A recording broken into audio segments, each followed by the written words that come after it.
বাংলাদেশের জমিনে আজ যে আল্লাহর নাম নেবেন আপনি, পরিবেশটা আপনি ভেবে দেখুন কি পরিবেশের মধ্যে আছেন আপনারা। লক্ষ্য করুন, রাসূল পাকের জামানায় যে পরিবেশে আল্লাহর নাম নেওয়া পরিবেশের মধ্যে দিয়ে অত্যন্ত কঠিন ছিল না? আপনারা ভেবে দেখুন, হযরতে বেলাল রাদিয়াল্লাহু তাআলা আনহু আল্লাহর নাম নিয়েছে বলে ওনার মালিক উমাইয়া ওনাকে মরুভূমিতে চেপে ধরে বুকের উপরে পা দিয়ে বলে, বেলাল তোমার স্পর্ধা কম না, আমার বাড়িতে খাবে আর তুমি মুহাম্মাদের আল্লাহর নাম নেবে। আমার কথা বোঝা যাচ্ছে কি ভাই? এখনকার পরিবেশটা ঠিক তাই না ভাই? কথায় কথায় ভারতবর্ষের মুসলমানরা, এই তো কদিন আগে আমাদের এখান থেকে একটা বাস গিয়েছিল আজমির শরীফ ভ্রমণে। মনে করো যখন বাসটাকে দাঁড় করিয়ে উত্তরপ্রদেশে যখন ওরা নামাজ পড়ছিল, একদল এসে জয় শ্রীরামের স্লোগান দিয়ে বলল, এটা মমতা ব্যানার্জির পশ্চিমবঙ্গ নয়, এটা উত্তরপ্রদেশের যোগীর রাজ্য, এখানে রাস্তার ধারে খোলা জায়গায় নামাজ হবে না। আপনারা নিশ্চয়ই জানেন, আমি জানি না জানেন কিনা, না জানলে মুশকিল। কোন অবস্থাতেই নামাজ পড়তে দেবে না। তাহলে এই সময়টা হয়তো বেলাল হুজুরের সময়ের মতো আমি তুলনা করছি না, কিন্তু এই সময়টা কঠিন সময় না মুরব্বী? ভালো করে বুঝবেন, আমি সিচুয়েশনটা বোঝাচ্ছি। আপনারা আল্লাহর নাম নিতে দেবে না। একটা সময়, যে সময় বসে আছি আমরা এই মুহূর্তে, গরিবে নওয়াজ, ভালো করে শুনে নিন, হযরতে খাজা বাকি বিল্লাহ যিনি এসেছেন হিন্দুস্তানে, উনি বহিরাগত মেহমান। গরিবে নওয়াজ খাজা বাবা, ইনি বহিরাগত মেহমান। ইমামুত তরিকত সৈয়দ বাহাউদ্দিন নকশবন্দি, উনিও বহিরাগত, ওনার বাড়ি বোখারা। এই যে দাদা হুজুর তরিকা করেছেন কাদিরিয়া, চিশতিয়া, নকশবন্দিয়া, মুজাদ্দিদিয়া এবং মুহাম্মাদিয়া। দাদা হুজুর কটা তরিকা করেছেন তাও জানা না। চারটে, পাঁচটা লেখো, হুজুর আলী বলবে না আইজুর বলেছে, লিখে নেন। জানেন না আপনারা, মুন্ডু মুশকিলে পড়ে গেছি। দাদা হুজুর 5 তরিকা করেছেন, 5টা, কাদিরিয়া, চিশতিয়া, নকশবন্দিয়া, মুজাদ্দিদিয়া ও মুহাম্মাদিয়া। মনে থাকবে? মোট ভারতবর্ষে তরিকা সে কটা আজকে শিখে যান। বলুন, ভারতবর্ষে আল্লাহ প্রেমের পথকে তরিকা বলা হয়। আল্লাহ প্রেমের পথের বাংলা মানে হচ্ছে, আল্লাহ প্রেমের পথের আরবি হলো তরিকা। তরিকা মানে পথ, আল্লাহ জিকিরের পথ বাংলা কথায় বলতে পারেন। এই মুহূর্তে পৃথিবীতে মোট কতটা তরিকা এসছে মোট জানেন? লিখুন, আপনারা ধরলে বলতে পারেন না, লিখে নেন। 258 থেকে 58টা তরিকা এসছে। এই 252 থেকে 58টা আল্লাহ প্রেমের পথের মধ্যে 4টে হলো প্রসিদ্ধ। একটির নাম কাদিরিয়া, একটির নাম চিশতিয়া, একটির নাম নকশবন্দিয়া, একটির নাম মুজাদ্দিদিয়া। মনে থাকবে? আর রাসূলের প্রেমের তরিকা নাম হলো মুহাম্মাদিয়া। মুখস্থ হয় প্রিয় ভাই সব। হযরতে কি ওই কানে লাগছে মাইকের আওয়াজ লাগছে, ঝুলিয়ে দিয়েছে, এই জন্য লাগছে, লাগার কথা না। এই যে আল্লাহর প্রেমের বিরোধী শক্তি এমন ভাবে উঠে দাঁড়িয়েছে যে আল্লাহর শক্তির সাথে তারা এখন সরাসরি লড়াই শুরু হয়ে গেছে। এখন এই জন্য ইসরায়েল প্যালেস্টাইন লড়াইটা কি? এটা তো হবেই, এই লড়াই তো হবেই। কারণ ইহুদিদের মধ্য দিয়ে হাজী সাহেব, আপনারা চেনা লোক শুনুন, আমার কাছে আসেন। হাজী সাহেব আমার কাছে আসেন, শুনুন যেটা বলছিলাম, আমাকে শুন। ইমাম মেহেদি আসবে না? ঈসা রুহুল্লাহ আসবে না? কানা দাদেল আসবে না? হাজী সাহেব, আরে হাজী সাহেব কানা দাদেল আসবে তো? কানা দাদাল কোথা থেকে আসবে? কানা দাদাল ইহুদি হবে। মুখস্থ করে, কানা দাদাল ইহুদি হবে, জানেন না? আসলে মুশকিল হচ্ছে আমার এই ইতিহাস তো, আমি খুব পড়াশোনা করি, অহংকার করছি না। আমি এই 39-40 বছর ওয়াজ করছি, আপনারা জানেন। আমার সময়ের বক্তা এখন কেউ নেই। এলেম বক্সি সাহেব মারা গেছে। আবুল হোসেন সাহেব মারা গেছে। আমি অহংকার করছি না, বল প্র্যাকটিক্যালটা বলছি। মানে আবুল কালাম সাহেব আমার বন্ধু, একসাথে ওয়াজ করেছি, কিডনি এমন অসুস্থ ওয়াজ করতে পারে না। বাহারুল ইসলাম চেনেন নিশ্চয়ই, হাটে মাঠে বাটেদার ক্যাসেট বাজো, মারা গেছে সপ্তাহখানি আগে, সবাই জানেন। আজিল হক গোলাবাড়ি ইউসুফ জুলাইকা মারা গেছে। এ বললে গত সপ্তাহে শুক্রবারে জানাজা হলো, সেই যে চিংড়ির মোড়ে বাস পড়িয়েছে মাওলা বক্স মারা গেছে। মাওলা বক্স নাম শোনেনি?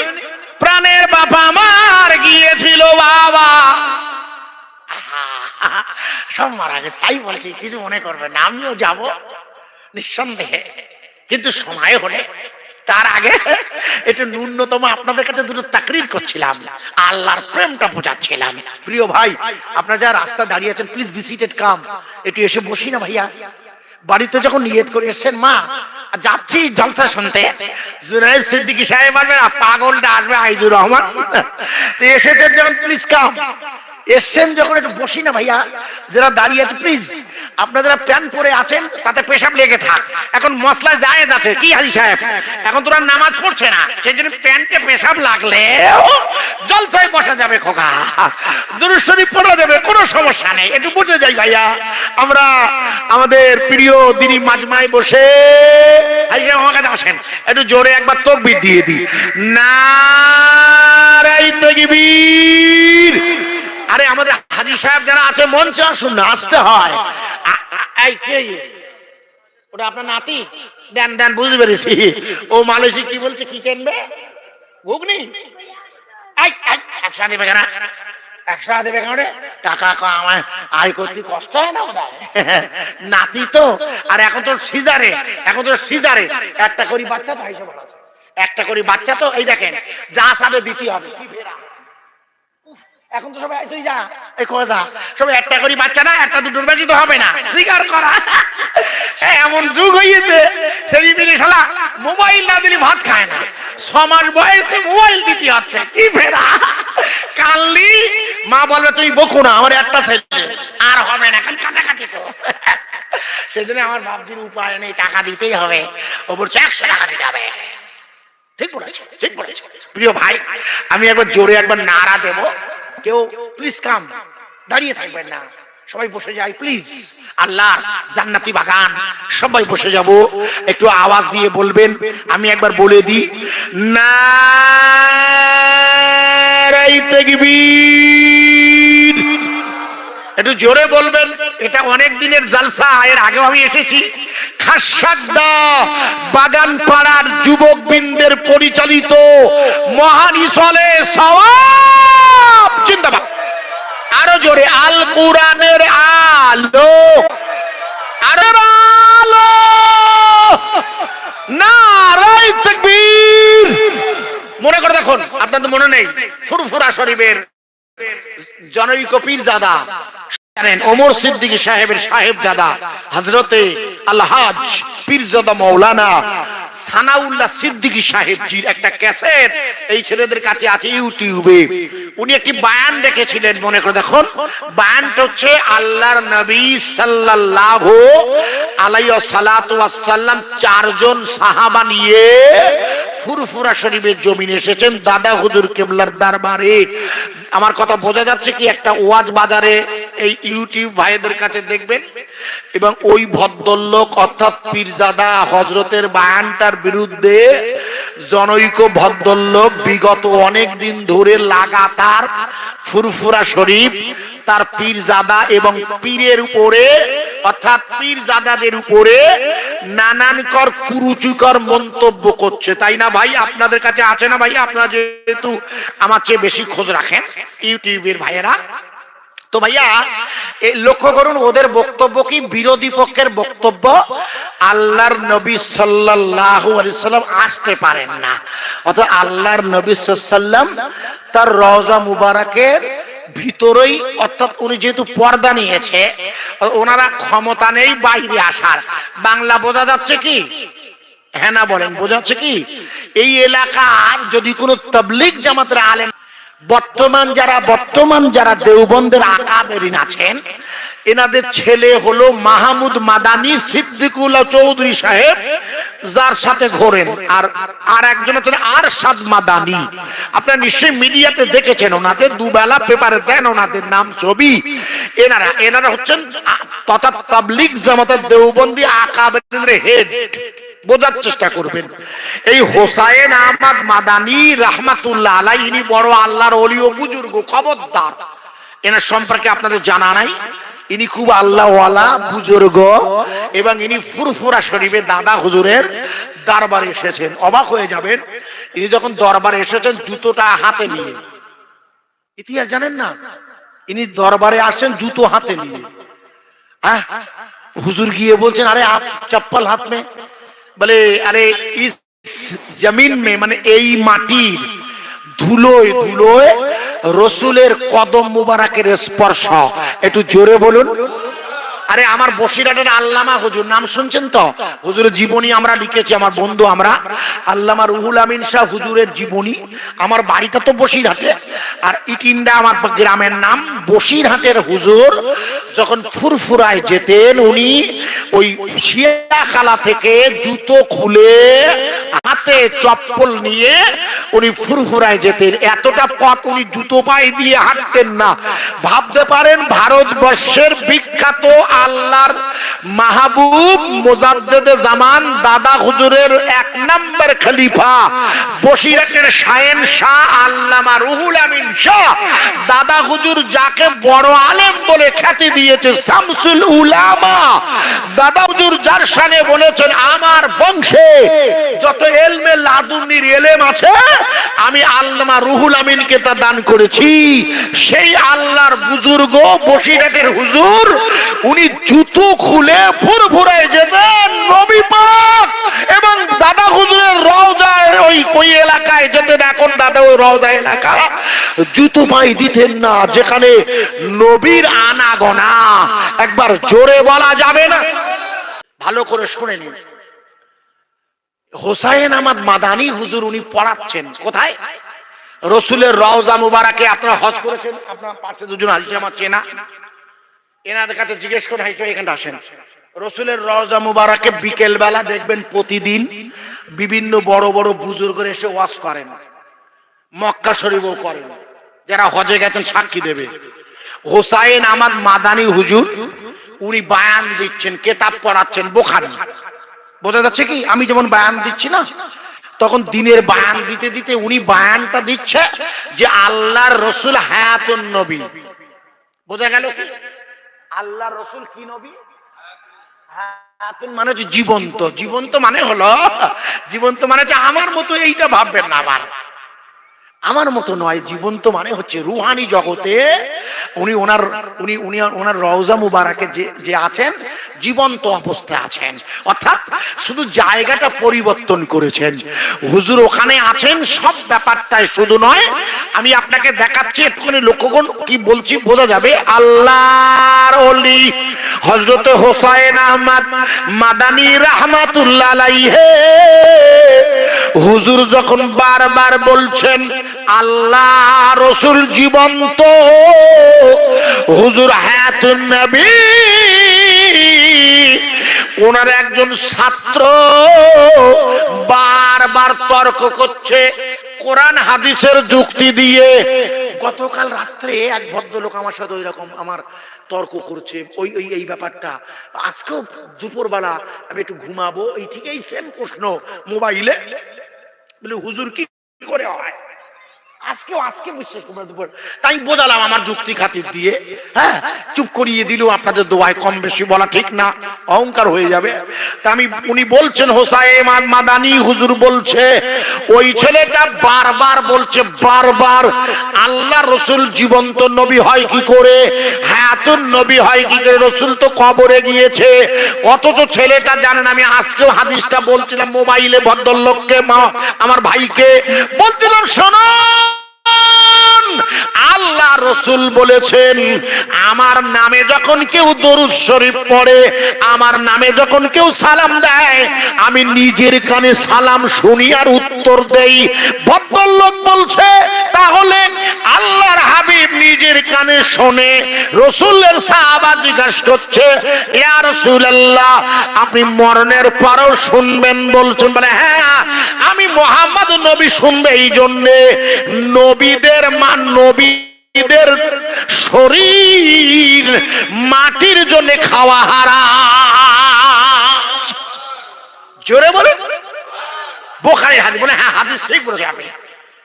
বলে হাদিসটা ঠিক, আমাকে বলছে কিন্তু মানে না। তাহলে ওটা আলাদা, মানাটা তার সিফাত, বলাটা আমার সিফাত।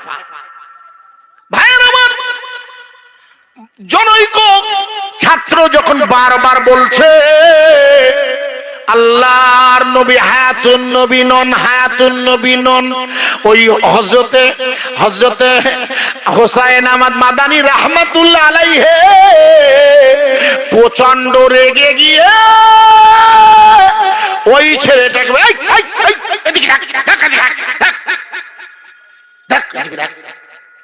এদিকটা হচ্ছে হুজুরের রওজা মুবারক, সবুজ গম্বুজ, হুজুরের রওজা মুবারক, বেড়া দেওয়া, কিন্তু বেড়াও নেই গম্বুজও নেই। ছেলেটি অবাক হয়ে দেখছে আল্লাহর নবী তার রওজা মুবারক করে বসে আছে। নারে তাকবীর, একটু জোরে বলুন নারায়ে তাকবীর, আরো জোরে বলে নারায়ে তাকবীর, নারায়ে তাকবীর। এখান থেকে আমি কেন নারা দিতে বলছি? কেন? যেহেতু আল্লাহ চাইলে সবে আল্লাহর নবী হাজির হতে পারে। তাই আমার দাদা হুজুর তথা আমরা ইয়া নবী সালামু আলাইকা বলে থাকি। হয়তো রাসূল হাজির হয়ে যেতে পারে, একটু জোরে বলা যাবে না। রাসূলের শানে কোনো বেয়াদবি করবেন না। প্রিয় বন্ধুরা, যে কথা বলছি মন দিয়ে বোঝার চেষ্টা করুন। আমি আপনাকে ছোট করে বোঝাচ্ছি। আল্লাহর নবী সাল্লাল্লাহু আলাইহি সাল্লাতু ওয়াস সালাম, এনা দুজন হজে গেছেন, হাজী সাহেব আছে, বাবার জন্য আমি দোয়া রাখছি যেন আল্লাহ পাক আপনাকে একবার উমরায় নিয়ে যায়। আর বড় হজ হলে তো আলহামদুলিল্লাহ। এখন যারা আপনারা গেছেন এনারা জিজ্ঞেস করুন, নবী করিম সাল্লাল্লাহু আলাইহি সাল্লাতু ওয়াস সাল্লামের রওজা মুবারকের উপরে যদি আল্লাহ নিয়ে যায়, দেখবেন 4টে লাইনে একটা কবিতা লেখা আছে। হুজুরের রওজায় কবিতা লেখা আছে। কবিতা কি লেখা আছে? আরবিতে কবিতা। ভালো করে শুনবেন, মনে করে দেখুন, আপনাদের মনে নেই। আব্দুল ওয়াহাব নাজদি বলে, আব্দুল ওয়াহাব নাজদি রাসূল যার শানে বলেছেন পূব দিক দিয়ে একটা ফিতনা বার হবে, হুজুর বলেছেন হাদিসে। জায়গার নামও বলে দিয়েছিল নাজাদ, তার নাম আব্দুল ওয়াহাব নাজদি। ওর দল বলে আল্লাহর কাবা নয়, রাসূলের রওজা ভাঙতে এসেছিল। আপনারা জানেন কি? হ্যাঁ না বলেন, আমাকে আবার খাটতে হবে। আব্দুল ওয়াহাব নাজদির দলবল হুজুরের রওজা ভাঙতে এসেছিল। ভালো করে লিখে নেন। যখন হুজুরের রওজা ভাঙতে এসেছেন, যে ছেলেটি সিঁড়ির উপর দিয়ে সিঁড়ি দিয়ে উঠে রওজা ভাঙবে, লিখে নেন, হুজুরের রওজা মুবারক ভাঙতে যাবার সেই ছেলেটিকে এমন বিষধর সাপে কামড়েছিল, সঙ্গে সঙ্গে ছটফট করে ও মারা গেছিল। যখন মারা গেল তখন যারা ভাঙতে এসে তারা ফিরে গেছিল। জানেন কি এটা? আল্লাহু আকবার, আল্লাহু আকবার। আজকে যে ভারতের, আজকে যে সৌদের রাজা সৌদ, এই যারা আছে এখন, এরা কি সত্যিকারে, ভুল বুঝবেন না, এরা সত্যিকারে কি রাসূলের প্রেমিক? সত্যিকারে রাসূলের প্রেমিক হলে ইসরায়েলের উপরে যেভাবে হামলা চলছে, এদের উচিত ছিল না এই হামলায় সহযোগিতা করা? ভাই, শুধু মুখে বিবৃতি দিচ্ছে, মুখে বড় বড় কথা বলছে, আমরা আছি, শান্তি চাই, ওসব বলে লাভ নেই। এখন ওখানে পানির দরকার। এখন খাবার দরকার, এখন ওখানে বিদ্যুৎ দরকার, তাই সৌদি আরব পারে আমেরিকাকে চাপ দিয়ে ওই মিশরের ভিতর দিয়ে রাফা সীমান্ত খুলে ওখানে খাবার পাঠাতে পারে। সৌদি আরব পারে চেষ্টা করলে। আমার কথা বোঝা যাচ্ছে কি ভাইয়া? মিটিং করে কোনো লাভ হবে না, এখানে অ্যাকশন চাই সরাসরি, ঠিক কি না? বোঝা যাচ্ছে কি? আমি সব বলতে পারছি না আপনাদের পরিবেশের জন্য, কারণ আমি যা জানি সব বলতে পারছি না, কারণ আপনাদের মাথায় নেওয়ার মতো মস্তিষ্ক কতটা আমি জানি না। প্রিয় ভাইয়া, সৌদি আরবের বর্তমান রাজা তারা যদি চাইতো গণতন্ত্রের প্রক্রিয়ায় নিঃসন্দেহে ইসরায়েলের সাথে চুক্তি করতে যেত না। আপনি ভুল বুঝবেন না, আমি লম্বা করছি না। যে জায়গায় রাখছিলাম রসুলের রওজা ভাঙতে এসেছে, তারাও তো মুসলিম। আব্দুল ওয়াহাব নাজদি, যেখান থেকে ওয়াহাবি দল নাম, ওয়াহাবি শুনি ওয়াহাবি, এই আমাদের ছেলের ইতিহাসে ওয়াহাবি আন্দোলন আর খেলাফত আন্দোলন পড়ুনি? আপনার ছেলের বই আইন আমার কাছে, আমি দেখিয়ে দিচ্ছি। ওয়াহাবি আন্দোলন আর খেলাফত আন্দোলন, আল্লাহু আকবার, আল্লাহু আকবার, এটা ক্লাস 9 10 এর বইতে আছে, দেখবেন ইতিহাসে। যাই হোক, যে জায়গায় রাখছিলাম আব্দুল ওয়াহাব নাজদি, ভালো করে শুনে নিন, যারা রসুলের রওজা ভাঙতে এসেছেন, তাহলে আপনাকে ভাবতে হবে রসুলের রওজা ভাঙতে তারা, অথচ তারাও আরবের লোক, তাকে যখন সাপে কামড়িয়েছে ওরা ভয় পেয়ে গেছে, বুঝলেন ভাই? আপনার মনে কথা দেখুন,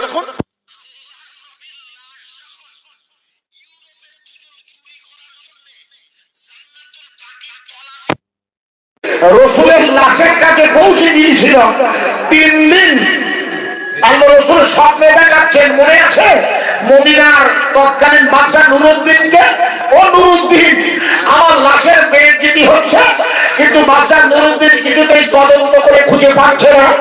দ্বিতীয় দিন রসুল যখন বললে, বলি ইয়া রাসূলুল্লাহ, আমি তো কিছুতেই খুঁজে পাচ্ছি না, আপনার কবরে তো কোনো কিছু দেখছি না, কারণ ঘটনা তো ঘটছে মাটির তলায়। আমার কথা বোঝা যাচ্ছে কি? খবরটা ঘটছে কোথায়? মাটির তলায়। দেখতে কিন্তু উপর দেখছে। 3 দিনের দিন মনে রাখো, রাসূল সাল্লাল্লাহু তার চেহারা দেখিয়ে দিলেন। যখন আমি লম্বা করবো না, যখন ধরা পড়লো, বাদশা নুরুদ্দিন জিজ্ঞেস করেছিল, আচ্ছা আজ 3 দিন রাসূল আমাকে বলছেন, তা তোমরা তো সব খুলে কমপ্লিট করে ফেলেছো, আর রাসূল আমাকে না জানালে আমি তো জানতেই পারতাম না। আমার ওয়াজ বোঝা যাচ্ছে কি? রসুল তার লাশ চুরি হয়ে যাচ্ছে, নিজে যখন জানাচ্ছে রসুল কি হায়াতুন নবী কিনা, এর চেয়ে আর আমি আর কি প্রমাণ করতে, আমার এর চেয়ে আর কিছু কি আপনাদের প্রমাণ করতে হবে?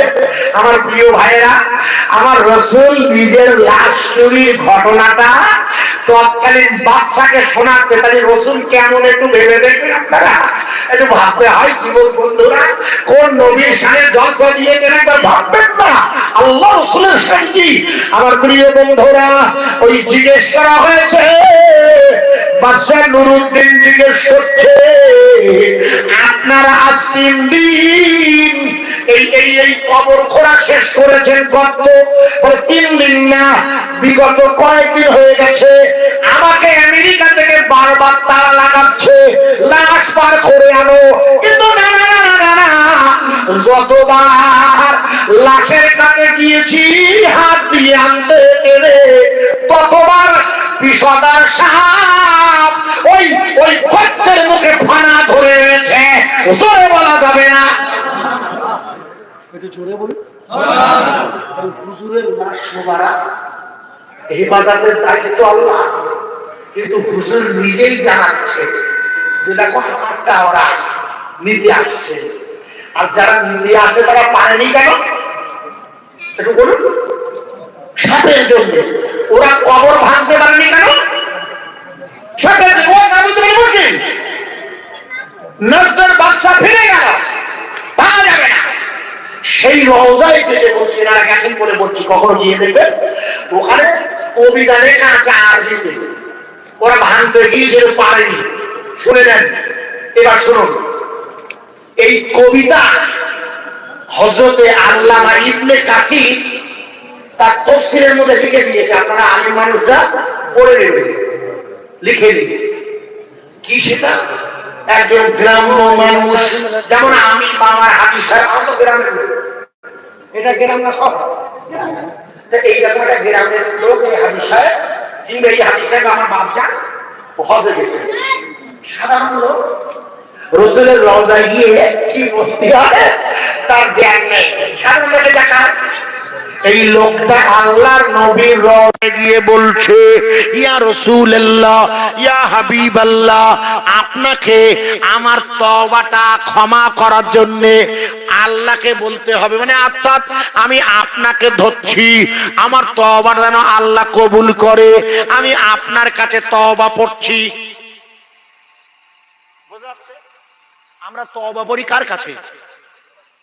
আস্তাগফিরুল্লাহ রাব্বি, একটা সিস্টেম আছে না? আর এই গ্রামের লোক তো সাধারণ লোক বোঝে না, বলছি ইয়া রাসূলুল্লাহ, আপনাকে আমার তওবাটা আল্লাহর হাবিবের সাথে বলছেন। হুজুর রওজায় কিন্তু মানে হুজুর পর্দা নিয়েছে, আল্লামা ইবনে কাসির বলেছে, ওই গ্রামের লোকটা বারবার বলছে, ইয়া রাসূলুল্লাহ, ইয়া হাবিবাল্লাহ, আমার তওবাটা কবুল করতে হবে, আমার তওবাটা আমি তওবা করছি, আস্তাগফিরুল্লাহ, আমি গুনাহ করেছি, আমাকে মাফ করে দিতে হবে। বোঝা যাচ্ছে কথা ভাইয়া? তার মানে দোয়াটা একটু ঘুরে যাচ্ছে মনে হয় যেন, অথচ লোকটা বারবার বলছে। ওই লোকটার পাশে একজন আল্লাহর ওলি মোরাকাবা আছেন, মোরাকাবা জায়গাটার নাম লিখে নিন, জায়গাটার নাম হলো মসজিদে নববীর ওই এলাকা যেখানে আসহাবে সুফ অর্থাৎ আল্লাহর ওলিরা থাকতেন। মনে রাখেন, সব নবীরা কিন্তু ওলি, মনে রাখবেন ভাই, সব নবীরা আগে ওলি, মনে থাকবে, সব নবীরাই আগে ওলি, আর সব ওলিরা ওলি, নবী নয়। ওনারা ওলি পর্যন্ত, কিন্তু নবী পর্যন্ত আর নাই, কারণ নবুয়তের দরজা বন্ধ হয়ে গেছে। কিন্তু ওলির দরজা ছাড়িয়ে এরা নবুয়ত প্রাপ্ত, আর এরা হচ্ছে বেলায়েত প্রাপ্ত। এই ওলিদের বলে বেলায়েত, মুখস্থ রাখেন, বেলায়েত, আর এরা বলে রেসালাত। আপনারা বুঝবেন না তরিকতের ভাষা, যাই হোক।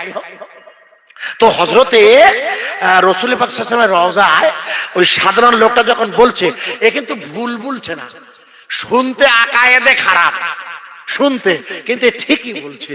ও রসুলের প্রেমিক হিসাবে হুজুরের কাছে চাইছে, এটা ভালোবাসার নাজরানা। কিন্তু ওই আল্লাহর ওলি, ওই আসহাবে সুফরা যেখানে 70 জন সাহাবা থাকতেন, ওইখানে বসে যখন শুনছে খুব রেগে যাচ্ছে, খুব রাগে, রেগে শুধু রাগা নয়, ডিস্টার্ব করছে। উনি তো ধ্যানে আছে, মোরাকাবা।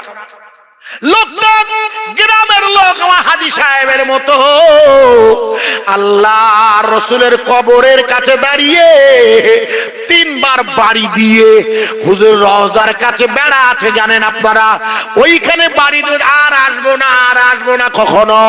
যে নবীর কাছে কথা বললাম, নবী কিছুই বলে না, আমার তওবা কবুলের কথা বলে না, এই নবীর দরবারে আসবো না বলে হাতে বাড়ি দিয়ে লোকটা হেঁটে হেঁটে বাবে জিবরাইল গেট দিয়ে আল্লাহ রসুলের রওজা আসবে না বলে বেরিয়ে যাচ্ছে। ইতিহাস খুলে দেখবে, আল্লামা ইবনে কাসির লিখেছে, ওই গ্রাম্য লোকটা যখন ফিরে যাচ্ছে, আল্লাহর নবী সাল্লাল্লাহু আলাইহি সাল্লাতু ওয়াস সাল্লাম ওই আল্লাহর বুজুর্গ আল্লাহর ওলির সাথে আল্লাহর নবী কথা বলছে, ওগো ওই লোকটাকে ডাকো, ওই পাগলটাকে ডাকো, ও গ্রাম্য লোক আমার রওজায় এসেছে,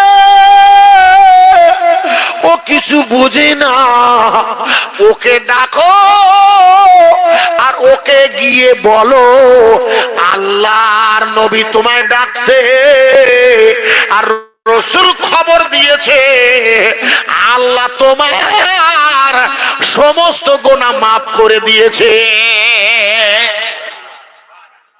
জোরে বলতে পারেন না? আরো জোরে বলা যাবে না? লাখো শুনুন, ওই গ্রাম্য লোকটা রসুলের রওজায় এসে কবিতা পড়েছিল। কবিতা কি পড়েছিল? কবিতা মানে কি বলুন তো? জানেন কবিতা মানে? আসলে কবিতা মানে হচ্ছে নিজের মনের কথা কবি ভাষায় লেখার নাম কবিতা।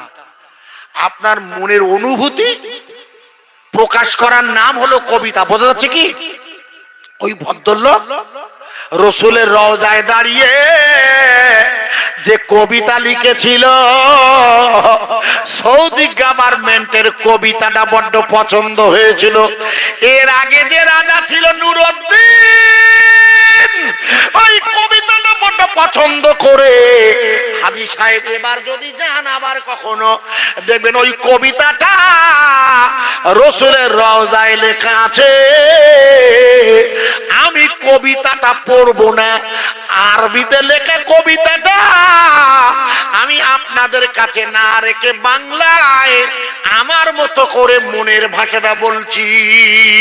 যাহার লাগে কান্দে রে মন, যাহার লাগে কান্দে রে মন, তিনি মদিনা স্বপ্ন যোগে হবে দেখা, হলে দিওয়ানা। যাহার লাগে কান্দে রে মন, যাহার লাগে কান্দে রে মন, তিনি মদিনায় স্বপ্ন যোগে হবে দেখা, হলে দিওয়ানা। মদিনাতে শুয়ে নবী, মদিনাতে শুয়ে নবী, মোদের দরুদ শুনতে পান। কেমনে যাব মদিনাতে, সে পথ আমায় খুলে দেন। যাহার লাগে কান্দে রে মন, তিনি মদিনায় স্বপ্ন যোগে হবে দেখা, হলে দিওয়ানায়। জোরে বলা যাবে না সুবহানাল্লাহ? আর একটু জোরে বলা যাবে না সুবহানাল্লাহ? প্রিয় ভাই সব খুব ভালো করে বুঝবেন, যে পরিবেশের মধ্যে আল্লাহর নবী ঈমানের কালেমার দাওয়াত দিয়েছিল, বর্তমান ভারতবর্ষের মুসলমান তথা বিশ্ববাসীর কাছে পরিবেশটা একই রকমের পরিবেশ। এদিকে শব্দ হচ্ছে? ও আচ্ছা আচ্ছা, টিউবওয়েল। ভাইয়ের আমার, আল্লাহুম্মা সাল্লি আলা সাইয়্যিদিনা মাওলানা মুহাম্মদ ওয়া আলা আলি সাইয়্যিদিনা। इश्क का क्या मजा है, किसी आशिक से पूछिए। इश्क महबूब खुदा जिस दिल में हासिल नहीं,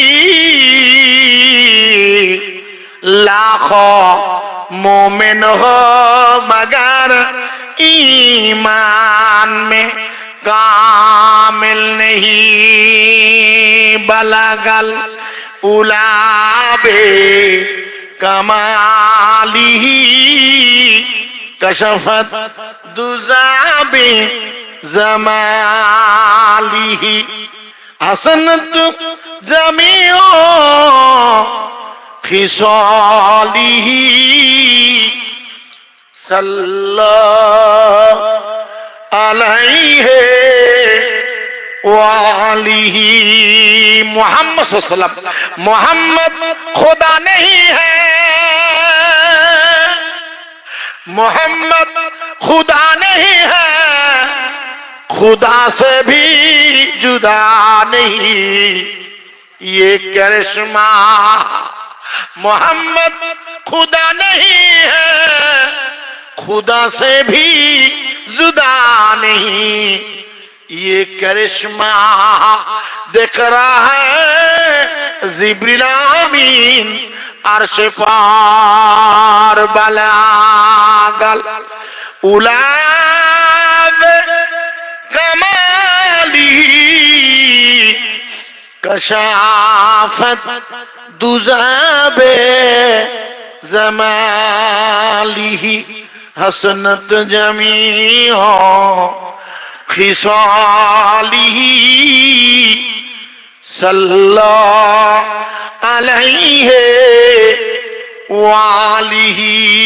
প্রিয় ভাই সব বন্ধুরা, আমি আপনাকে যে জায়গায় রাখতেছিলাম, আল্লাহ তাবারাক তাআলার রাসূল মেহনতের মধ্য দিয়ে যে দিনটার দাওয়াত দিয়েছে, মনে করে দেখো সেদিন যেদিন হযরত বেলাল, আমি আপনাকে টাচ করছিলাম, আপনার স্মরণে আছে কি জানি না, লক্ষ্য করে শুনবেন। হযরত বেলাল রাদিয়াল্লাহু আনহুর বুকের উপরে পা দিয়ে উমাইয়া ওনার মালিক যখন বলছে, বেলাল তোমার এত বড় স্পর্ধা, তুমি আমার বাড়ির খাবে আর মুহাম্মাদের আল্লাহর নাম নেবে, এটা কোন অবস্থায় আমি বেঁচে থাকতে হতে দিতে পারি না।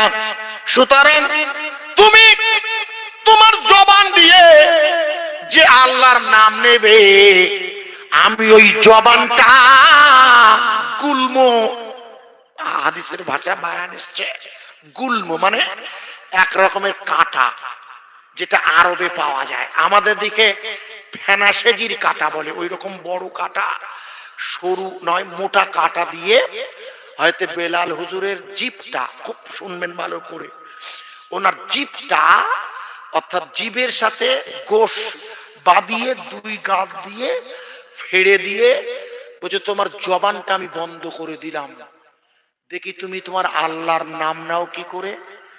ইতিহাস খুলে দেখবেন হযরত বেলাল রাদিয়াল্লাহু আনহু যে নসিহতটা করেছিল এক লাইনে, আপনি একটু মাথায় নেবেন যারা প্রথম থেকে ওয়াজটা শুনছেন। হযরত বেলাল রাদিয়াল্লাহু আনহু বললে, উমাইয়া, খুব ইম্পর্টেন্ট কথাটা শুনুন। হযরত বেলাল বলে, উমাইয়া আপনি আমার জবানটাকে বন্ধ করে দিতে পারেন কাঁটা মেরে, কিন্তু তোমার কলবটাকে আপনি বন্ধ করে দিতে পারবেন না। জোরে বলেন, আরো জোরে বলবেন না।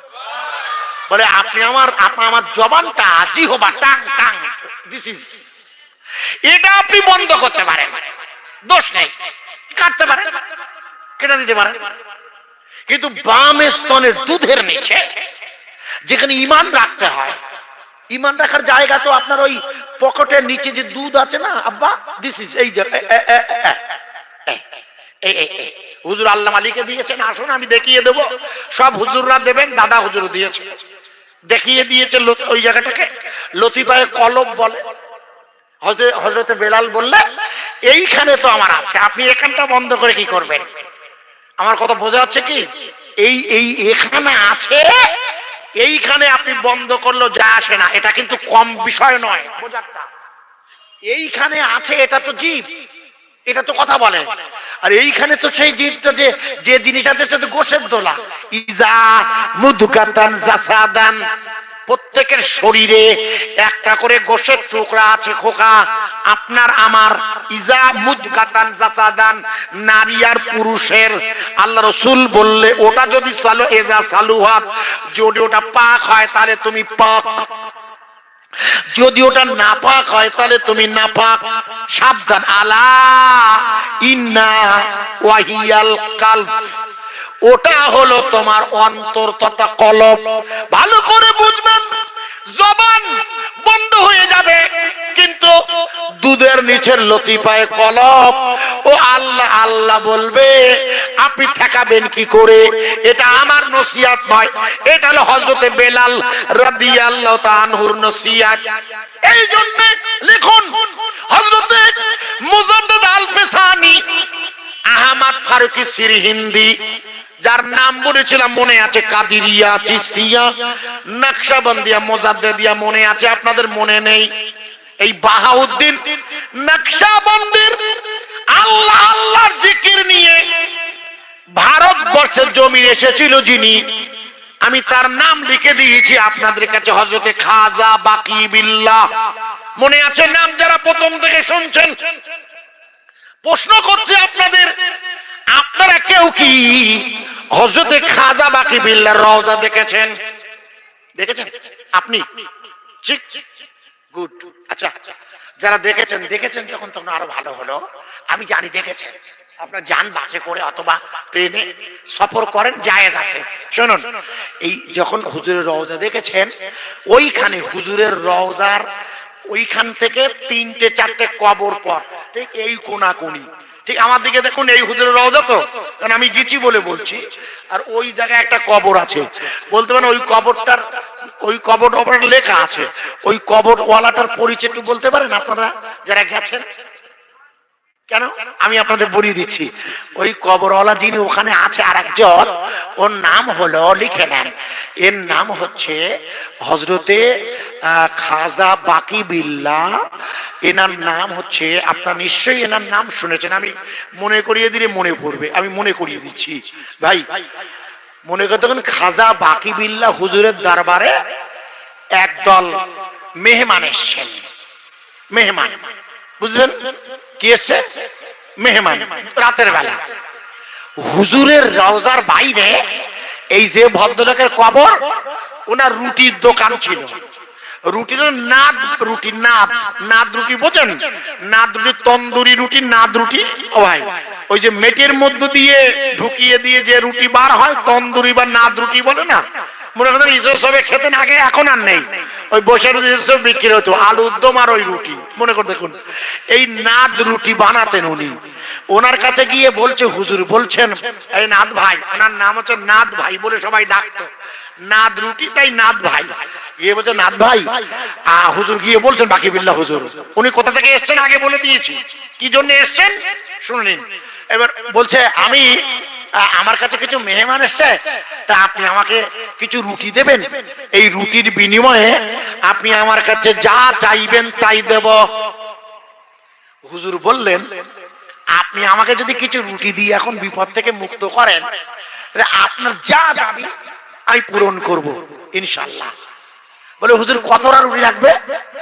বলে, যতটা লাগবে পরপর দেন। প্রচুর মেহমান এসছে, প্রত্যেককেই রুটি দিয়েছেন, সঙ্গে পায়েস মিষ্টি, মানে দোকানে যা থাকে হোটেলওয়ালা ভাই। 3 দিন পরে নাদওয়ালা অর্থাৎ নাদ রুটি ভাইয়ের কাছে গিয়ে বলছে, হুজুর বলুন, আপনাকে তো রুটি দিয়ে সাহায্য করেছিলেন, আপনি আমায়, আমিও আপনার এখন সাহায্য করব, বলুন আপনি আমার কাছে কি চান? মনে করে দেখুন, বসিরহাটের আল্লামা রুহুল আমিন স্যার রাহমাতুল্লাহ লিখেছে, আমি কি চাই শুনবেন? বলে, আমি নাদওয়ালা, নাদ রুটি নাদ ভাই, আমি বাকি বিল্লাহ হতে চাই। মানে নিজের জানাজানি নিজে পড়েছিল, মনে আছে? বলছে, আমি ওই হতে চাই। হযরতে খাজা বাকি বিল্লাহ বলছে, আরে বাবা, এ তো মেহনতের কাজ, আমি বাকি বিল্লাহ হয়েছি এমনি, কোথা থেকে এসেছি অনেক ইতিহাস আমার, আর তুমি বলছো রুটি দিয়ে তুমি আমার মতো হয়ে যাবে। বলে, জি হুজুর, আপনি ওয়াদা করেছেন। কারণ মুসলমানের 3টে গুণ থাকবে, মুনাফিকের যে 3টে গুণ তা মুসলমানের মধ্যে থাকবে না। সেটা হচ্ছে এজা ওয়াদা খেলাফ। মুনাফিক যখন ওয়াদা করে খেলাফ করে। এজা হাদ্দাসা কাযিবা, যখন কথা বলে মিথ্যা বলে। আর যখন আমানত রাখে খেয়ানত করে। তা আপনি তো আমানতের খেয়ানত করবেন না, মিথ্যা বলবেন না, আর ওয়াদা পূরণ করবেন, তাহলে আপনাকে আমার ওয়াদা হলো আমি যা চাইবো তাই দেবে। যদি আপনি তাই দেন, আমি বাকি বিল্লাহ হতে চাই। বাকি বিল্লাহ ইতিহাস খুলে দেখবে। হুজুর বললেন, এ নাথ ভাই, আপনি তাহলে আপনার পরিবারের কাছ থেকে গিয়ে আপনি বিদায় নিয়ে আসুন। বলে কেন হুজুর? বলে আমি এবার বলছি তো আপনি যা চাইছেন তাই দেব। তাহলে আপনাকে কিছু ত্যাগ করতে হবে, আপনার পরিবারের কাছে যান, বিদায় নিয়ে আসুন। বলে ঠিক আছে আমি যাব। পরিবার আর সন্তান পরিবারের লোকের কাছ থেকে বিদায় নিয়ে হুজুর এসেছেন। হযরত খাজা বাকি বিল্লাহ রাহমাতুল্লাহ আলাইহির রওজায় গেছেন বলে আপনাদের বলছি।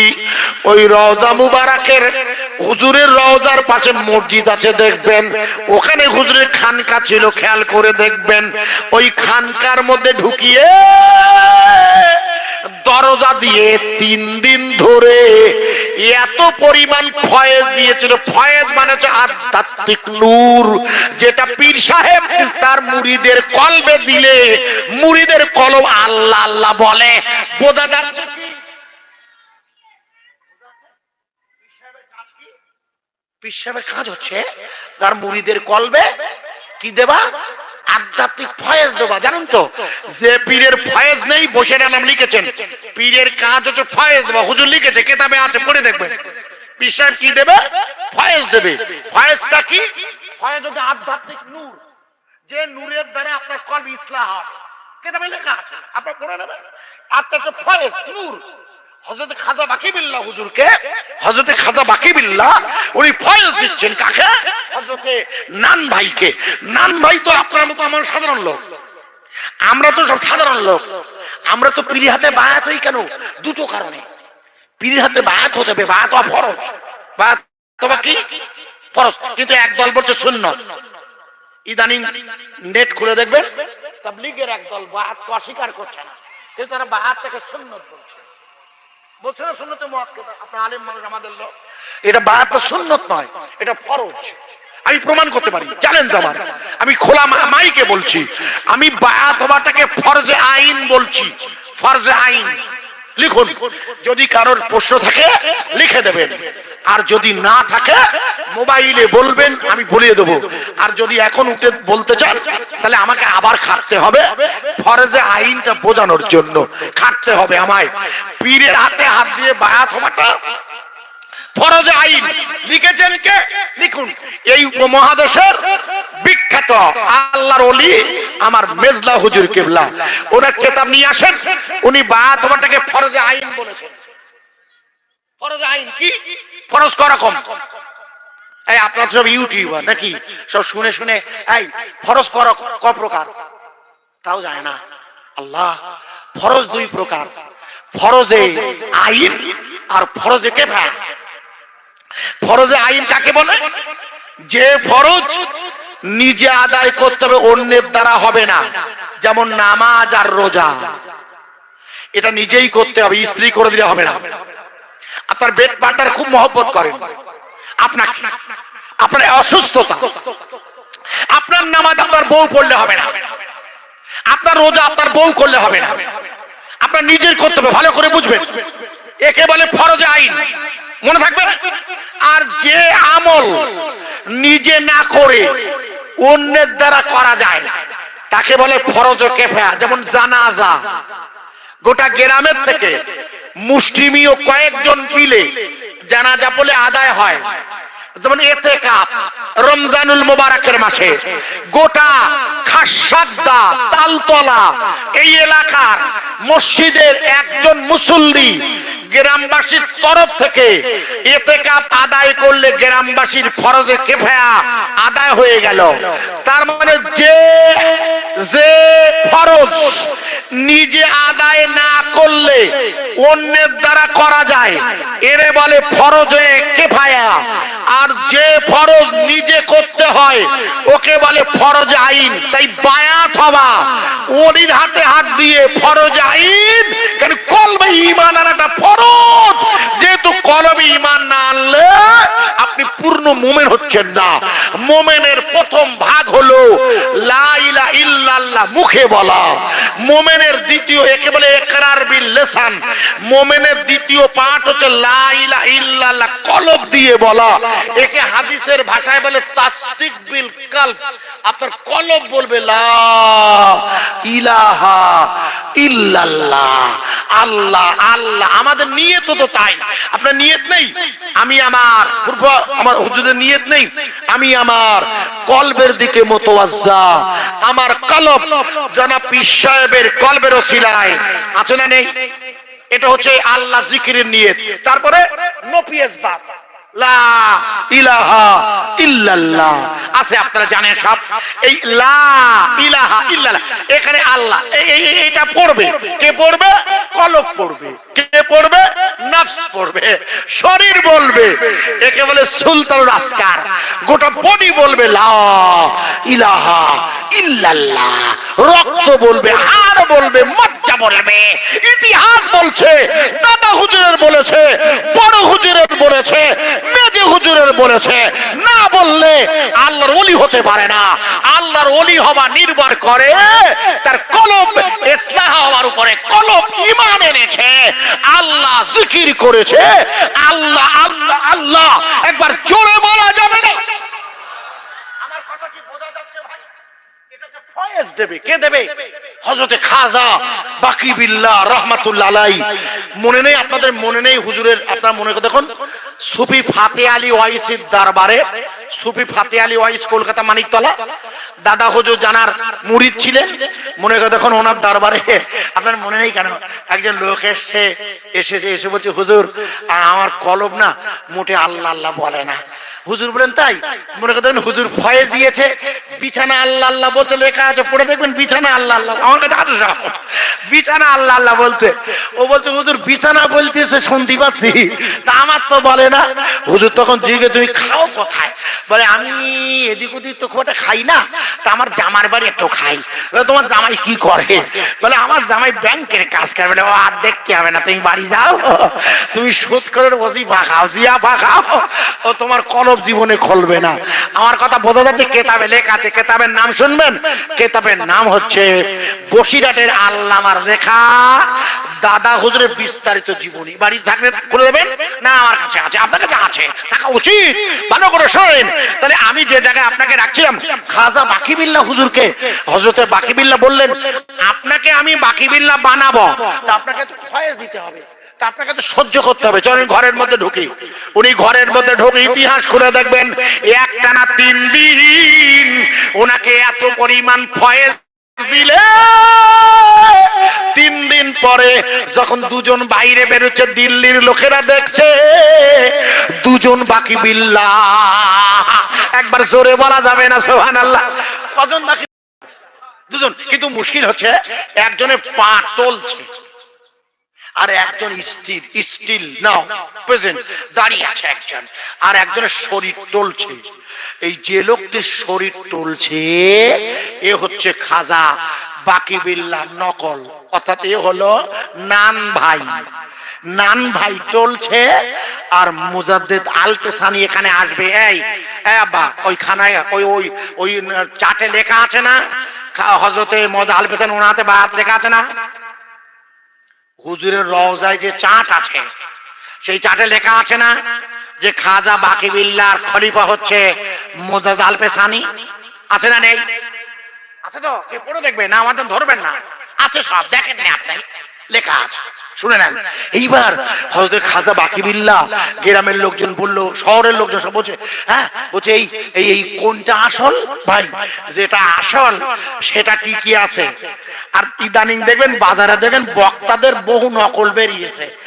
আমার গলাটা দেখ বেরিয়েছে, যা হোক বেরুক গেজার, ইদানিং বহু নকল বেরিয়েছে, দেখবেন, কিছু মনে করবেন না, আসলটাই টিকবে। নকল বেশি দিন টেকা কঠিন, কারণ ও তো মাল ঝাড়াঝুড়ি করে, বুঝেছেন?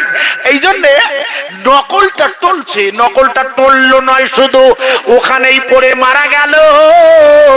যেখানে রওজা দেখছেন না, মনে করে দেখুন ওই হুজুরের রওজা আবার গিয়ে দেখে আসবেন। খাজা বাকি বিল্লাহ ছাড়া ওই আরেকটা রওজা আলাদা করে চিহ্ন করা আছে, আর কোন রওজা চিহ্ন করা নেই। যে রওজা চিহ্ন করা আছে, ওটা তো নান ভাইয়ের রওজা। একটু জোরে বলা যাবে না সুবহানাল্লাহ? হযরতে খাজা বাকি বিল্লাহ রাহমাতুল্লাহ আলাইহি উনি বসে আছে, যার জন্য অপেক্ষা করছে তিনি হলেন হিন্দুস্তানের তোতা। তিনি কে? আজকে ওনার পীর সাহেব বলেছিলেন, বাহাউদ্দিন নকশবন্দি বুখারী হুজুরের ওনার পীর সাহেব বলেছিলেন, বাবা তুমি হিন্দুস্তানে যাবে, ওখানে একটা তোতা আছে, তোতা, ওই তোতা বাবা তোমার কাছে আসবে, তুমি বাবা ওই তোতার জন্য অপেক্ষা করবে, ওখানেই তুমি যাবে। ভালো করে শুনেন, এই তোতার নাম হচ্ছে, লিখে নেন, এই তোতার নাম হচ্ছে আহমদ ফারুকি সিরহিন্দি, যার রওজা শরীফ স্বয়ং দাদা হুজুর, মেজলা হুজুর, বড় হুজুরকে নিয়ে দাদা হুজুর অনেকবার গেছে পাঞ্জাবের সিরহিন্দ শরীফে। এই হযরতে খাজা, লিখে নিন, এনার নাম হলো আহমদ ফারুকি সিরহিন্দি। এনার নাম আপনাদের শোনা আছে কি জানি না। এনার বাপের নাম খাজা, লিখুন, খাজা আহাত মাকদুম। ওনার বাপের নাম খাজা আহাত মাকদুম। হুজুরের রওজা থেকে অটোয় করে কিছু দূর গেলে জিয়ারাত করেছেন, আপনি গেছেন যখন, আপনার করেননি ওনার বাপের খবর? এই দেখো, বাসে গিয়েছিলেন, ওই ট্রেনে, ওর ওনার খবরটা দেখে আছেন কেন? খাজা দেখতে হবে যে উনি শোনেন না কেন বলছে দেখতে, আগামী দিন যখন যাবেন দেখবেন কেন। ইনি ছিলেন 15টা তরিকার পীর। ভালো করে শুনে নেন, খাজা আহাত মাকদুম, ইনি ছিলেন 15টা তরিকার পীর। এই 15টা তরিকা ওনার ছেলেকে দিয়েছিল, বোঝাচ্ছে কি? তার মধ্যে একটা চিশতিয়া, একটা কাদিরিয়া। ভালো করে শুনেন, কে দিয়েছিল? খাজা আহাত মাকদুম রহমাতুল্লাহ আলাইহি। আর বলেছিল, বাবা যদি তুমি কোনোদিন নকশবন্দিয়া তরিকার পীর হও, তার কাছে বায়াত হবে। বোঝা গেল কথা? বোঝা গেল কি? অর্থাৎ ছেলেকে উপদেশ দিয়ে গেল, যদি তুমি কোনোদিন নকশবন্দিয়া তরিকার কোন পীরের সন্ধান পাও, সেখানে বায়াত হবে। বাপ বলে গেল। অথচ তখন উনি 15টা পীরের খেলাফত প্রাপ্ত। কে? খাজা আমাদের প্রিয়তম মুজাদ্দেদ আল-পেশানি আহমদ ফারুকি সিরহিন্দি হুজুর 15টা তরিকা করছেন তখন। লক্ষ্য করুন, উনি এবার হজে যাবেন। উনি হজ মুবারকে যাবেন বলে গুছিয়ে নিয়েছেন, রওনা হয়েছেন, এসেছেন দিল্লিতে। উনি একজন ওনার প্রিয় বন্ধুর বাড়ি উঠেছেন, কারণ দিল্লি থেকে কাগজপত্র তৈরি করে যেতে হবে, বোম্বে যেতে হবে, জানেন তো সব আপনারা। তো দিল্লিতে উঠেছেন, যার বাড়ি উঠেছেন তিনি খুব উঁচু মার্গের কামেল, আল্লাহর বুজুর্গ ওলি। কথায় কথায় বলছে, এই এই এই তুমি তো হজে যাচ্ছ, শোনো আমার না একজন পীর সাহেবের সাথে খুব পরিচয় হয়েছে, তুমি একটু ওখানে যাবে। বলে কি পীর সাহেব? আমি নিজেই তো পীর মুরিদি করি। আমি হযরতে আহমদ ফারুকি সিরহিন্দি। আমি বলে, হ্যাঁ আপনি কিছু মনে করবেন না, আপনি যাবেন। তাহলে তুমি যখন বলছো আমার বন্ধু, তা চলো যাই। লিখে না, জীবনী আমার কাছে আছে, কিনু পড়ে নিতে পারবেন। উনি গেছেন, গিয়ে যে উনি গেছেন, ওনাকে দেখে খাজা বাকি বিল্লাহ বলছে, আরে আরে এই তো সেই হিন্দুস্তানের তোতা, আরে এনার জন্যই তো আমাকে ভারতে আসা। মনে করে দেখুন, উনি হযরতে মুজাদ্দেদ আল-পেশানিকে ওনার নিজের কাছে রেখে ওনাকে হজে যাওয়া বারণ করে দিয়ে বললেন, বাবা হজে যাওয়া লাগবে না, হজে গিয়ে যা দেখবে সেটা যদি এখানে এখন পাও তুমি যাবে কেন বাবা? বলে ঠিক আছে, আমি হজে যাব না। মনে করে দেখুন, উনি হজে না গিয়ে ওনার দরবারে 2 মাস ছিলেন। একটা ইতিহাস বলছি, 2 মাস থাকার পর সমস্ত সবক কমপ্লিট করিয়ে ওনাকে সিরহিন্দে পাঠিয়ে দেয়। যান সিরহিন্দে।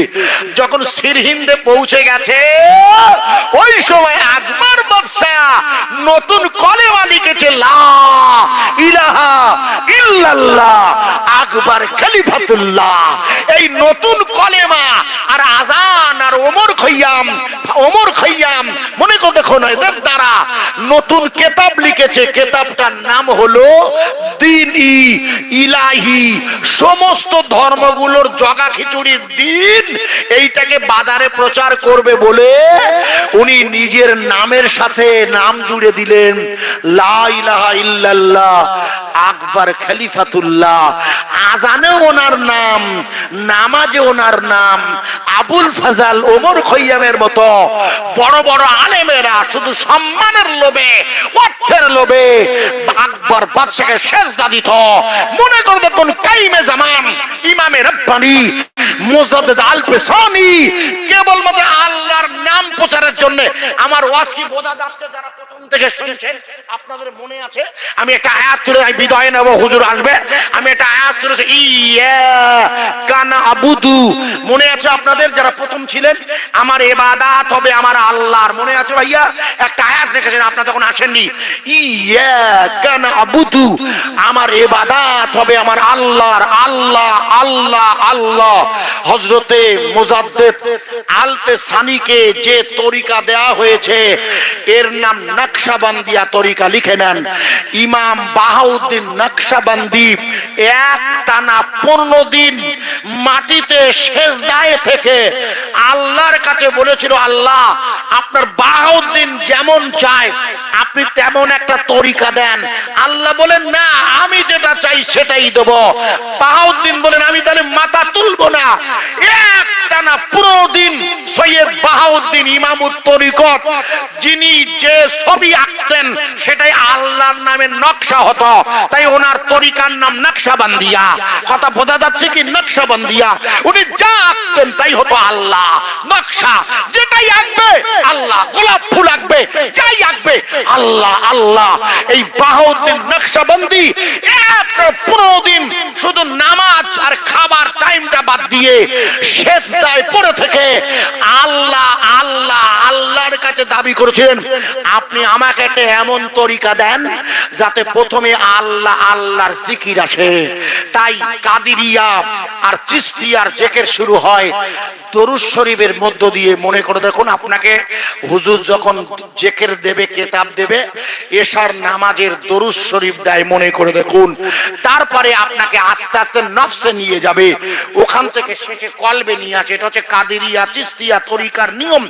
আর নকশবন্দিয়া মুজাদ্দিদিয়া তরিকায় আগে কলব পরে নফস। বোঝা যাচ্ছে কি শোনা ভাই? আপনাদের জানা আছে কিনা জানি না, হযরতে ইমাম বাহাউদ্দিন নকশবন্দির ওই তরিকাটা খাজা বাকিবিল্লাহ তরফ থেকে পেলেন কে? হযরতে মুজাদ্দিদ আল পেছানি। উনি পাঞ্জাবের জমিনে পৌঁছে গিয়ে যখন আকবর বাদশাহ আল্লাহর নামটা তুলে দিতে চাইছে, ওয়াজ বোঝা যাচ্ছে ভাই? আজ যেমন পৃথিবীর জমিন থেকে আমি উদাহরণ দিয়েছিলাম, পৃথিবীর জমিন থেকে ইসরাইল প্যালেস্টাইনের উপর হামলা চালিয়ে তথা ভারতবর্ষ সহ গোটা পৃথিবীর ঈমান ওয়ালাদের উপরে একটা পরীক্ষা চলছে আল্লাহর নামটাকে দুনিয়ার জমিন থেকে হটিয়ে দিতে। আমি শুরু করেছি, আপনাদের মনে নেই? আল্লাহর কাবায় 300, আবার ফিরে যাচ্ছে আপনাদের জন্য। আবার আল্লাহর কাবায় 360টা খোদাদ্রোহী আল্লাহর শক্তি দাঁড়িয়েছিল, খোদার বিরোধী শক্তি। আজ গোটা পৃথিবীতে খোদার বিরোধী শক্তি দাঁড়িয়ে এক ভারতবর্ষের পশ্চিমবঙ্গে 43,000 আমি বলেছিলাম শক্তিকে 70,000 টাকা দিয়েছে আমাদের মুখ্যমন্ত্রী। ওটা সরকার তার ভোটের জন্য বা বিভিন্ন কারণে দিতে পারে, ও ব্যাপারটা আমার আলোচনা নয়। আমার আলোচনা চারিদিকে এত পরিমাণ আল্লাহর বিরোধী শক্তি দাঁড়িয়ে আছে, আল্লাহর নাম তবুও চলবে না, বন্ধ হবে। একটাই মূল কারণ হচ্ছে রাসূল বলেছেন ততক্ষণ কিয়ামত হবে না যতক্ষণ একজন কালবি আল্লাহ বলা জীবিত থাকে। বুখারীর বর্ণনা এসেছে ততক্ষণ কিয়ামত হবে না।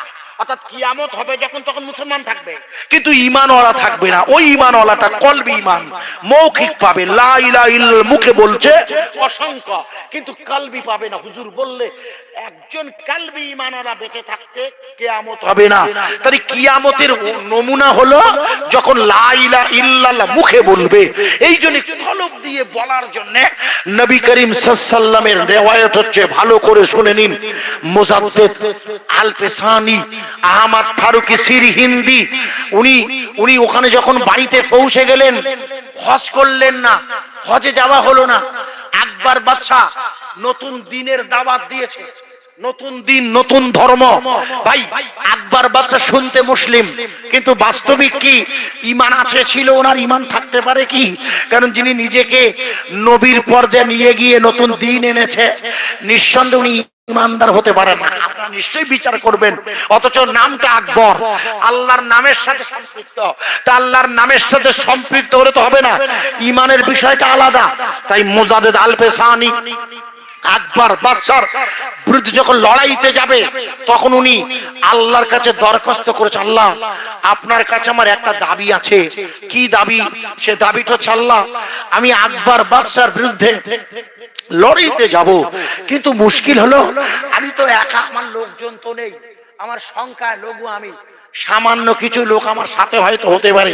আল্লাহ তা আপনি আমাকে আপনার যাওয়ার আগে আল্লাহ আপনার কাবা শরীফটা, আমি হয়তো এই যুদ্ধে হয়তো আমার জীবন বেরিয়ে যেতে পারে, এটাই মারা যেতে পারি, তা আপনার কাবাটা আল্লাহ আপনার আহমা আপনার গোলামকে একটু দেখাবেন না আল্লাহ? আপনার কাবাটা খুব মন চাইছে আল্লাহ একটু কাবা দেখতে। মনে করে দেখুন, হযরতে ইব্রাহিম আদহাম বলকের বাদশাহ রাজদরবার ছেড়ে দিয়ে, মনে করে দেখবেন, মনে নেই, মনে থাকে না, রাজদরবার ছেড়ে দিয়ে যখন আল্লাহর জাকিরিন বান্দা হয়ে আল্লাহর কাবায় যাচ্ছে হেঁটে হেঁটে, মনে করে দেখুন, হেঁটে গিয়ে দেখে কাবায় আল্লাহর কাবা নেই। এ কথা বললে তো আপনাকে লোকে পেটাবে যে কাবা গেল কোথায়, বড় ঘরটা, এ তো আপনাকে পেটাবে। কিন্তু আধ্যাত্মিক জগতের পণ্ডিত হযরতে হুজুর লিখেছেন, আর ইব্রাহিম আদহাম বলকের বাদশাহ বলে, আমি অবাক হয়ে যখন আল্লাহর কাবা পেলাম না, আমি বললাম, আল্লাহ এত পথ হেঁটে হেঁটে আপনার কাবা দেখতে এসেছি, আর সেই কাবাটা এখানে নেই। হঠাৎ করে ইব্রাহিম আদহাম বলকের বাদশাহ লিখেছে যে আমি আকাশের দিকে তাকিয়ে দেখি আওয়াজ হচ্ছে, কাবা ভেসে আসছে, কাবা, আর কাবার গেলাপ ধরে আশ্চর্য একজন বুড়ি মহিলা ঝুলছে। আমি অবাক হয়ে কাবাকে যখন নিজের জায়গায় বসতে দেখলাম, ওই বুড়ি মহিলার কোলের কাছে গিয়ে জিজ্ঞেস করছিলাম, আশ্চর্য, আসসালামু আলাইকুম, আপনি কে? কে আপনি? বলে, আমাকে আপনি চিনবেন না, আমার নাম রাবেয়া। আমি হলাম সেই মেয়েটা যে মেয়েটির জন্মের রাতে ঘরে আলো জ্বালানোর কোনো তেল ছিল না। আমার আম্মা আতুর ঘরে বসে, লম্বা কাহিনী বলবো না, মাথায় ঢুকবে না, আমার আম্মা দুরূদ শরীফ পড়ছিল, আর আমার গোটা ঘরটা নূরের আলোয় আলোকিত হয়ে, আমার নাম রাবেয়া, আমি সেই রাবেয়া, আমি সেই রাবেয়া যে রাবেয়া, মনে করে দেখুন ইতিহাস আছে, ওনার পীর সাহেবের নাম ছিল হযরতে হাসান বসরি রাহমাতুল্লাহ আলাইহি। যদিও রহমাতুল্লাহ বলছি, তবে এনাকে রাদিয়াল্লাহু বলা যাবে, ইনি সাহাবাদের যোগ্য সাহাবা।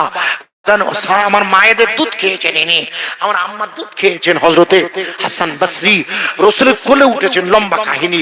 এই হাসান বসরি রাহমাতুল্লাহ আলাইহি বলছেন, মা রাবেয়া, মনে করে দেখুন আপনারা, ইনি সেই রাবেয়া যে রাবেয়া বসরি জীবনে শুধু আল্লাহর প্রেম জন্যে, আল্লাহর ভালোবাসার জন্যে অন্য কোন পুরুষকে গ্রহণ করেনি। মনে করে দেখুন, মা রাবেয়াকে জিজ্ঞেস করা হয়েছিল, ও রাবেয়া আপনি কেন বিয়ে করলেন না? নিকাহু মিন সুন্নতি ফামান রাগিবা ফালাইসা মিন্নি, বিয়ে করা হলো আল্লাহ রাসূলের সুন্নাত, আপনি করলেন না কেন? মা রাবেয়া বাসি বলেছিল, আমি আপনাকে জিজ্ঞেস করছি, আমার মন, এই মনটা কজনকে দেওয়া যায়? বলে একজনকে দেওয়া যায়। বলে আমি আমার কলবটা, আমার অন্তরটা যে আল্লাহকে দিয়েছি, নতুন করে আর কারোর পক্ষে দেওয়া সম্ভব নয়। তাই আপনাদের মনে আছে হযরতে মা রাবেয়া বসরি নিজের ঘরে বসে আছে, ইতিহাস করে দেখবেন, মা রাবেয়া বসরির দাসী এসে বলছে, মালকিন বেশ কিছুদিন হয়ে গেল ঘরে খাবার নেই, খাবারের ব্যবস্থা নেই, সামান্য রুটি আছে আর একটা হাদিয়া গোশ এসছে, এই মুহূর্তে রান্না করব, একটু পেঁয়াজ আনাজ হলে ভালো হতো। হঠাৎ রাধুনি লক্ষ্য করে দেখে একটা কাক একটা পেঁয়াজ এনে ওই ফেলে দিয়েছে। মা রাবেয়া বাসীর দাসী মনে করছে নিশ্চয়ই আল্লাহর তরফ থেকে রাবেয়ার জন্য পেঁয়াজ এসেছে। উনি পেঁয়াজটাকে সুন্দর করে তুলে নিয়ে মশলা করে আনাজ করে গোশ নিয়ে মা রাবেয়ার সামনে যখন দিয়েছে, মা রাবেয়া বাসি বললে, আরে আমার দাসী, এই গোশটা তো আমার হাদিয়া, কিন্তু এর মধ্যে যে মশলা তুমি কোথায় পেলে? পেঁয়াজের অংশ দেখছি। বলে কেন? একটি কাক পেঁয়াজ এনে রান্নাঘরের চালের কাছে বসে ফেলে দিয়েছিল, আমি ভাবলাম এটা আমার মালিক আপনার জন্য পাঠিয়েছে। বলে তুমি ভুল ভেবেছ, তুমি কি জানো ওই কাক শয়তানের বেশে রাবেয়ার জন্য পেঁয়াজ ফেলে দিয়ে রাবেয়ার ঈমানটা নষ্ট করে দিতে চায়। যাও এই গোশ ফেলে দাও, গোশ ফেলে দাও, এই গোশ রাবেয়া খেতে পারে না। হাসান বসরি মনে করো দেখুন, দাজলা নদীর তীরে দাঁড়িয়ে নয়, দাজলা নদীর উপরে দাঁড়িয়ে নামাজ পড়ছে হাসান বসরি। মা রাবেয়া বসরি কোলের কাছে গিয়ে বলছে, আরে হুজুর, আপনি পানিতে নামাজের পাটি বিছিয়ে নামাজ পড়ছেন। আপনার আল্লাহ আপনার রাবেয়াকে এমন ক্ষমতা দিয়েছে, রাবেয়া তার ওড়না বিছিয়ে শূন্যে ভেসে ভেসে ভেসে ভেসে আল্লাহর ইবাদত করবে, তবু রাবেয়া পড়বে না।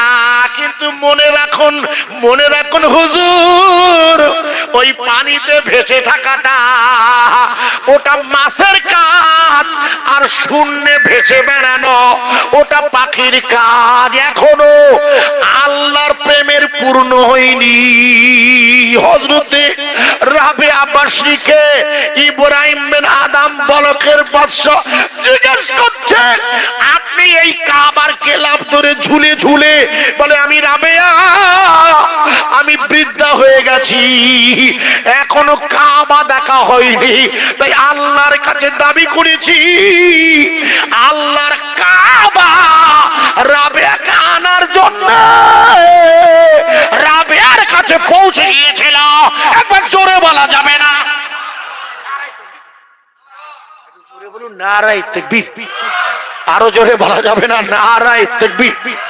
ফুরফুরা শরীফ, ফুরফুরা শরীফ, আজমির শরীফ, মক্কা শরীফ, মদিনা শরীফ, সকলের ঊর্ধ্বে কুরআন শরীফ, আল কুরআনের আলো।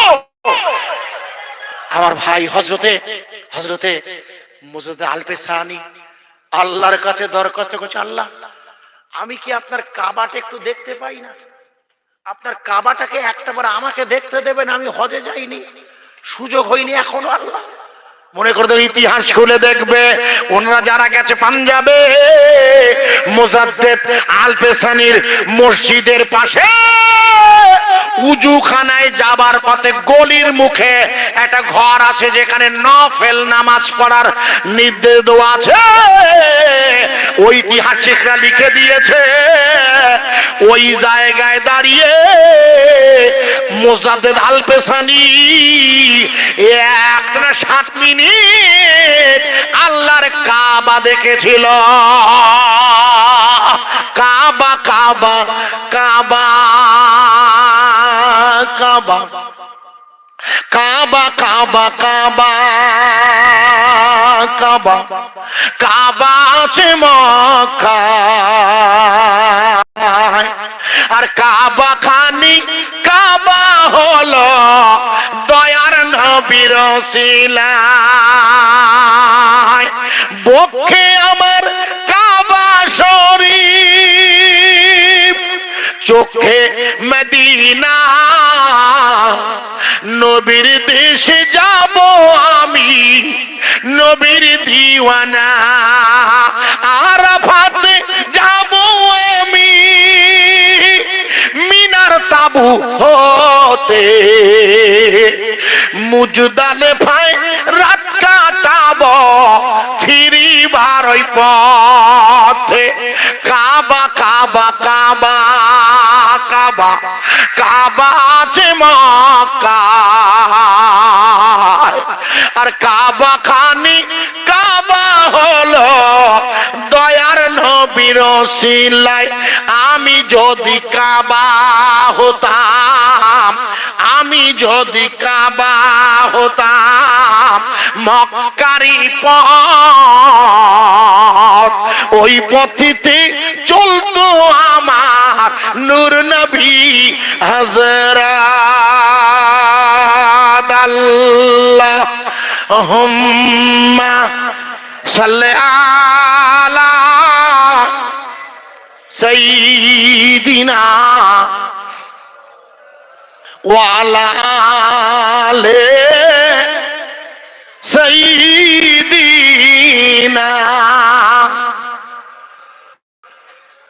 নবী আছে মদিনায়, কবে যাব জানি না, সবাই মিলে পড়ব দরুদ, দরুদের নজরানা। একই সাথে আছি ও গো রবিউল সানির চাঁদেতে, সাগদা সবাই মিলে আছি বসে বাগান পাড়ার জলসাতে। ও গো নবী কবে যাব সোনার মদিনা, একই সাথে পথেই দরুদ, দরুদেরই নজরানা। আল্লাহুম্মা সাল্লি আলা সাইয়্যিদিনা ওয়া আলা আলি মাওলানা মুহাম্মদ সাল্লাল্লাহু আলাইহি ওয়াসাল্লাম। প্রিয় ভাই সব, আমি আপনাকে যে জায়গা দিয়ে শুরু করেছিলাম বোঝাতে, ইয়াকা নাবুদু, বান্দার ইবাদত যদি আল্লাহর হয়ে যায়, আল্লাহ তার বান্দার সাহায্য করেন। একটু জোরে বলুন সুবহানাল্লাহ। হযরতে মুজাদ্দিদ আল পেশানি আল্লাহর কাবা দেখার পরে এবার আল্লাহর কাছে দরখাস্ত করলে, আল্লাহ আমার হাজী সাহেবরা বা আমরা যারা হজে গেছি, কাবা দেখার পরে তোয়াব করতে জানেন, তোয়াব তোয়াব বলা হয়। কাবা দেখার পরে তোয়াব করতে হয়, তোয়াব করার পরে জমজমের পানি খাওয়া লাগবে, জমজমের পানি। হুজুর আল্লাহর কাছে দরখাস্ত করতে, আল্লাহ আমি আপনার কাবা দেখলাম, একটু কি জমজমের পানি আমায় খাওয়াতে পারেন না? ঐতিহাসিকদের বর্ণনা, ওলিদের কওল হলো, কাইমে জামান ইমামে রাব্বানি আল্লাহর কাছে দরখাস্ত করেছে, সুদূর মক্কার জমজমের পানি আল্লাহর ওলির জন্য পৌঁছে গেল সিরহিন্দে। একবার চিল্লে বলা যাবে না? তাই ইবাদত হবে কার? চিল্লে বলি। সাহায্যের দায়িত্ব কার? একটানা 2 ঘন্টা ব্যাপী আমি 8টা থেকে 10টার এই সময় আমি আপনাদের নিয়েতে খিদমতে পাক্কা সময় ধরে নসিহতটা রাখছিলাম।